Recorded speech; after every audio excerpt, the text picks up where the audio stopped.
Ladies and gentlemen, boys and girls, welcome to Bachelorette Recap, a guy's review. As always, it's your boy Dave Neal, stand-up comedian and host of the SAP podcast. We are in the final stretch, folks. What I like to do is I take notes, I read them back to you, no edits, no jump cuts, no messing around, just me, you, and my notepad over here. So we started with 31 guys and 2 women, and now we are down to 3 guys, maybe 4, stick around, we'll have to see, and 1 lady. Tayshia's out there. And by the way, the thing I love about the fantasy suites is there's just words that are used in Bachelor Nation that you never hear anywhere else, like clarity. Whenever they talk about clarity, they're really talking about their sex life. Like I just need to get clarity with him to see if he's going to be okay. I want to make sure that his clarity lasts long enough for my clarity. And it's like, what are we saying? And then the other term I love is forego. I say the word forego 20 times a year, and 100% of the time it's because of the fantasy suites. There's no other reason to say forego. We just dip into this old English language to talk about foregoing our current apartment for the next, Airstream we can get a hold of or whatever. It's like, what words are we even using? Just once I want them to not use forego. I bet there'll be a petition on Bachelor Nation. Bring back the word forego. Anyway, so I'm going to forego prepping for this recap and just talk out of my butt. I'm thinking of starting. Now, hear me out, folks. Hear me out. You know Dave. He likes a couple ideas, all right? I'm thinking about starting my own line of chocolates for after you make love, you eat these chocolates. And I'm going to model them after a Hershey's Kiss, but I want to call the chocolates Fantasy Sweets. Now, stick with me. I think it'd be a good idea. We'll get a little Bachelor inspired fantasy suite. Anyway, all right, you guys with me? There's the downvote. Just got one. I could feel someone going, nope, not for me. This is where I'm looking at these. I always give the producers credit for what they pull off for this pandemic. We're just happy that we can watch the show. We're happy we can recap it because if you guys remember the first few months of the pandemic, they postponed the show. They didn't do Bachelor in Paradise. And it's like, look, just shoot the show at a golf course. And that's basically what they did. They shot it at a golf course. And but the part that stinks is the fantasy suite episode because normally they're in a windmill, they're in a boat, they're in a yurt, they're in some teepee somewhere. And now, some dusty castle in Ireland. And now they got to do fantasy suites at a golf course. That's all it is, this resort. It's just a place for, old men to play golf. The ladies go out there and shop. It's Palm Springs, folks. That's all it is. It's old people and the gays. They all love it. And I love Palm Springs. It's one of my favorite places. But I'm just saying. Anyway, so my initial thoughts with Fantasy Suite is how are they going to make this interesting? But they keep on pulling it off, so we'll get into it. By the way, the end of this episode, we're going to talk a lot about what happened with Brendan and then Ben, and it's going to be a whole thing. So just stick around, and at the very end, I'll read you guys my revenue report, which, of course, I read back to you how much money my recaps made the previous week. And then I think tomorrow night, I'm going to have to read a revenue report of the whole season. And I think we'll be fascinated to find out that, I'm going to put it this way, I made more money, and I'm not saying this to brag. I'm saying this because it's really sad, the state of our government, not to get political. I made more money recapping The Bachelor than I did getting stimulus during a disaster relief. And I'm not going to call it stimulus because stimulus means it's like a bonus from the government. This year was a disaster. We were all told to go home. Our jobs fired us, and they said they would take care of us. And you know what happened? You guys took care of me. I had to go and recap Bachelor. Anyway, I'm just saying that as a thank you to you all.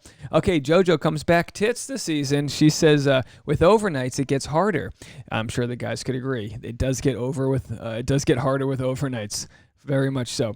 Ivan gets the first fantasy foray if he decides to forego his getting it harder at home. She said, Ivan, our love is timeless. Don't be a Minuteman. That's what she meant.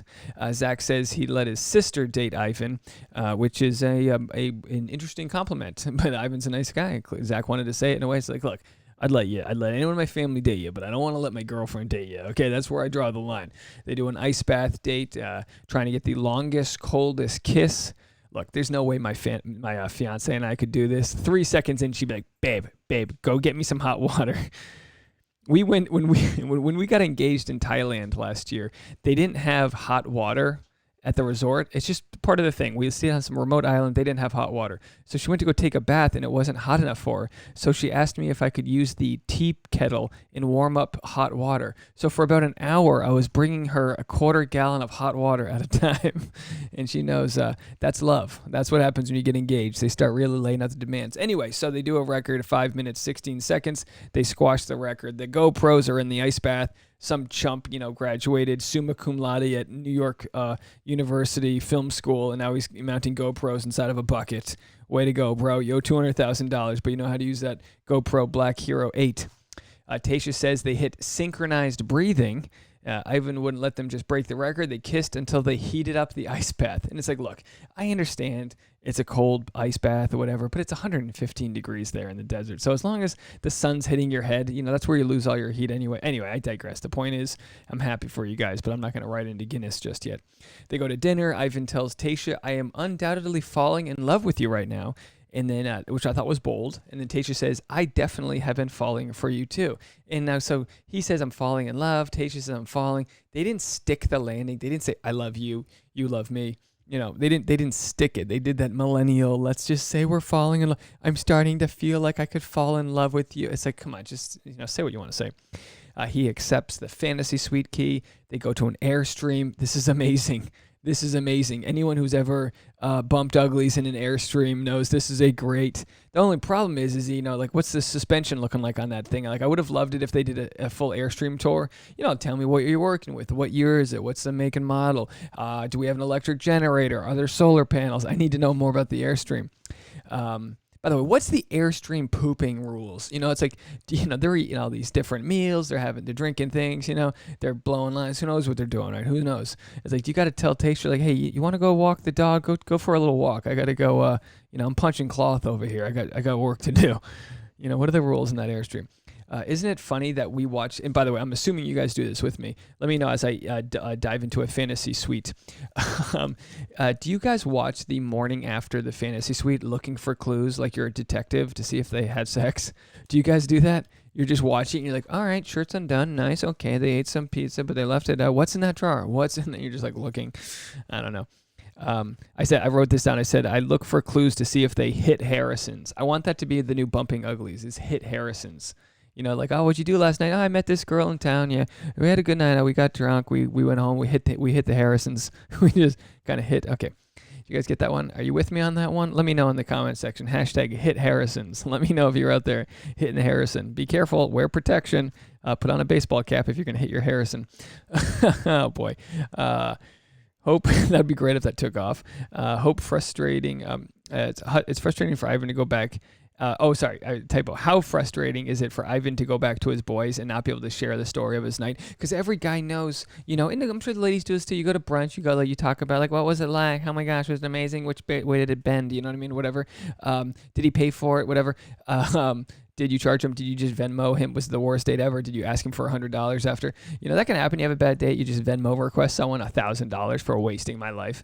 But like, you can't do that in this scenario because they're also going to go on the date. You you kick the door in, you look like the Mr. Kool-Aid man. You run through the wall. You're like, oh, I'm Zeus, whatever. I hit Harrison's with the did you hit our Harrison? We hit Harrison's. Our Harrison's connected. All right, the next date card, I got to fly through this. The next date card is Zach's. It says, Zach, let's explore each other with consent. Tayshia stayed up all night and now has a date with Zach to go to for the first part of the date. It's an afternoon nap, just a siesta. They do some body painting, very sexy. Zach says, I love you, and she says it back. That's how you do it. I love you, and she says it back. Don't mince words. There was no accident there. She knew she was going to say it back to him. They get a fantasy suite that isn't attached to wheels, which is a different one.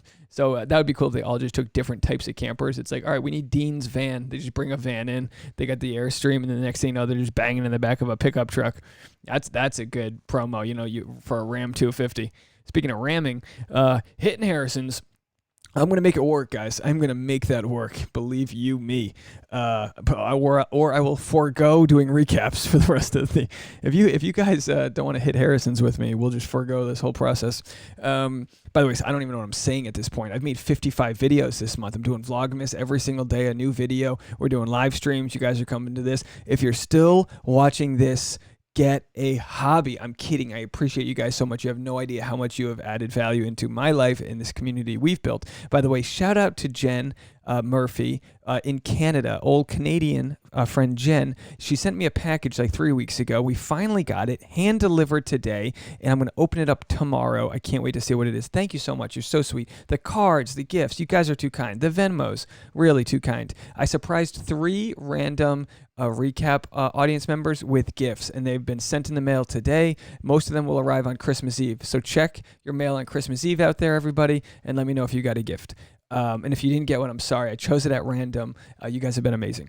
All right, Brendan State. Brendan, he meets Neil Lane, and he goes, oh, yeah, the diamond guy. You know how many people say that to Neil Lane? You know how many people they meet him and they go, what's that leathery football dude over there? Oh, the diamond guy. He's the guy. Poor Brendan, he just did not want to be there. Neil looked pretty good. He looked all right. He didn't look too sun-kissed. He didn't look like he fell asleep in the sauna. It looked nice.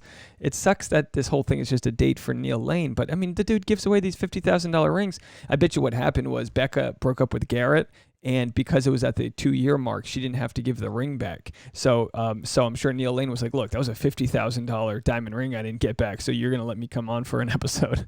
I'm just guessing. I actually enjoyed, and Tasha, my fiance, would agree with me, we both enjoyed Neil Lane actually having more of a part in this all. That's what's great about this season is because they don't have the razzle-dazzle, like, swimming with sharks and biking down the thing, whatever, because they don't have all this stupid tourism stuff going on. They're pulling strings. They're getting like crew members to be a part of it. I love it. I'm all about it. I loved having Neil Lane join this episode. But boy, did it turn quickly. Brendan, he on the dinner date, he goes, and by the way, he's so poetic. The way he just describes what's going on, he really is like, it's just it's very awesome to see how enlightened he is. I'm struggling with the words to say it, but he really knew what he wanted to say from his heart, and it wasn't what Tayshia wanted to hear, but how powerful was it? He said, there's a big part of me that's still broken, a big part of me that needs time to heal, to grow. Every line just more heartbreaking and poetic than the next. He said, my heart isn't whole. And the best part about it is I believed it. The sincerity, the lack of just fuddling for his words. Like, when Ben got broken up with, he was like, oh, I don't know. I thought we were going to hit Harrison's and then, whatever. But when Brendan, this guy, he's got depth. And I really hope we see more of him in the Bachelor universe. I would love it. I know he said he has a lot of healing he needs to do, but I would really love if they would consider Brendan for Bachelor. Really like this guy, not just because he's a fellow New Englander. He ends with, you deserve a man who is healed from his past, and right now I'm not that man. Deep, very deep. Tayshia just seemed ashen. She didn't know what to do. She's not supposed to be the one getting dumped in this whole scenario, but the respect she had for him and his words was very powerful. She speaks about her ex. Tayshia spoke about her ex, and she said, I've already fought for someone to try and love me once. I'm not going to do it again. And as you guys know from the video I made, what happened was Tayshia was cheated on after her ex said they weren't getting intimate enough. And then after being cheated on, she still tried to make it work through marriage counseling and therapy, and that's when her ex decided to leave her, and he filed for divorce. Very interesting story, but obviously she's got to tell her truth and speak about her story without using his name. She's very fair to talk about having gone through these similar scenarios. Tayshia tells her, she does her in the moment tape, or her testimonial, and she said, I really thought I was going to end up with him. It's always crazy when they say this because say she ends up with somebody else. Like, then he's got everything. Be like, you mean you wanted Brendan? What happens when he heals himself? You're going to go back to him?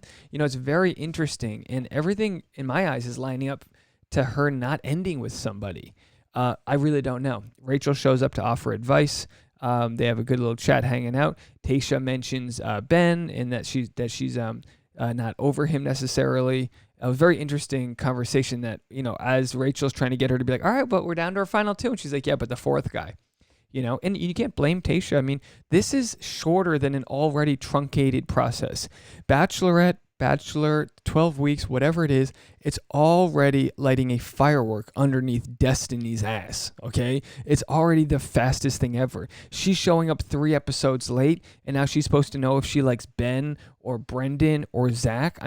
Really, like, none of us should judge her for not having these answers yet.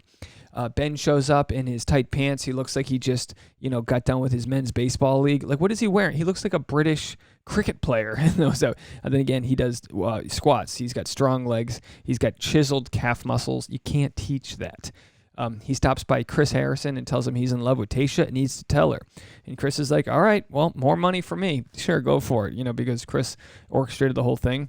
Chris answers the door like Mr. Rogers, like, oh, hello, neighbor. Like, I didn't know you were coming by. When in fact, it's like, come on, we planned this. Ben didn't want to tell Tayshia in his breakup that he loved her because he felt it would be inappropriate, which is very fair. The last thing you want to do is get dumped and be like, but I love you. It's like, you should have said it beforehand, but then when it was too late, he didn't say anything. And he got a lot of criticism online from people going, oh, he's a nutcase, he's not ready. And I was kind of one of them was like, this dude needs therapy, because the way he was not ready to handle things, it was pretty scary. And I don't disagree. I don't change my statement on that. We all need therapy. Come on. But like, he needs to learn how to communicate love if he actually feels it. You got to tell somebody before it's too late. To love is to let people know. There's no point in loving if you don't pick up the phone call. Let this be a reminder to you guys, on the eve of Christmas. If there's someone in your life that you love and they don't know it or they haven't heard it in a while, you pick up that phone and you call them and you tell them, especially in a year like 2020. We can't go around expecting that our family knows we love them. Okay? I digress. I got angry. Got mad at you. Pick up the phone and call your dad. Jesus Christ. What are you doing over there? Boy, so Ben knocks. He knocks on the door. Tayshia doesn't look happy to see Ben. Not like that she doesn't like him. She looks like she's not happy to see Ben because it just layered a lot of her issues that she already had. She's like, Jesus, Ben, I just got over a guy. Now you're showing up looking all fine. Like, you can tell, like, he's got, he's kind of wrapped around her finger in like a sort of sexual energy kind of way. Anyway, Ben tells her he regrets not telling her sooner that he loves her. And that was it, guys. That's all we got. He regretted to tell her he loved her. We don't know what's going to happen, but they showed the previews for tomorrow, and he's there. So it's just this season that just doesn't end. It's like every time she votes off 3 guys, 4 guys show up. It's like in those zombie movies when you think you killed all the zombies, and then all of a sudden more zombies show up, but they just look like Ben and they're wearing capri shorts or whatever. That's what it is. So we'll see you guys again tomorrow night. Here's what's going on. Tomorrow, you guys know I'm in Los Angeles. I'm out here in LA. I'm gonna do. I do live streams normally Mondays and Thursdays at 4 p.m. I'm doing my first ever post-episode live stream. It's going to be Dave's after the final rose ceremony. I have a voice chat set up so you can leave voicemails. If you've never been a part of it, I play music. We hang out. As soon as that show ends, I will be ready to go on YouTube. So here's what you need to do. Hit the subscribe button and ring the little alert bell. That'll let you guys know as soon as I go live. Come join us. Come check it out. The more people that have been joining the lives, the more popular it's been getting.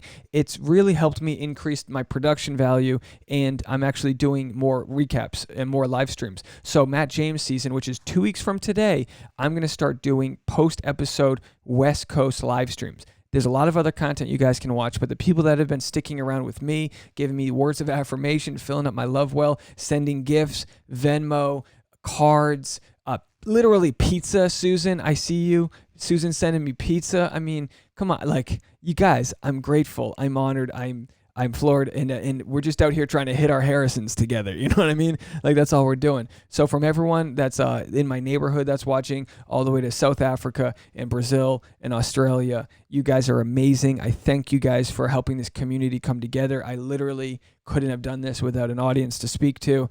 I'll just say my revenue report and then I'll get out of here. Last episode, slow and steady, 2,500 views, 400 watch hours, 6 new subscribers, and $39 revenue. No new Venmos, but the gifts that are coming in. You guys have made me feel really at home this Christmas. This is the first year Tasha and myself won't be with our family for Christmas. We're staying over here, just trying to stay out of trouble, not transmit any viruses to people, laying low. And I thank you guys for making me feel at home. Thank you all so much. I'll play a little song to get out of here. And I appreciate all of you so, so much. Bye, everybody. See you tomorrow. Who wants a fantasy suite?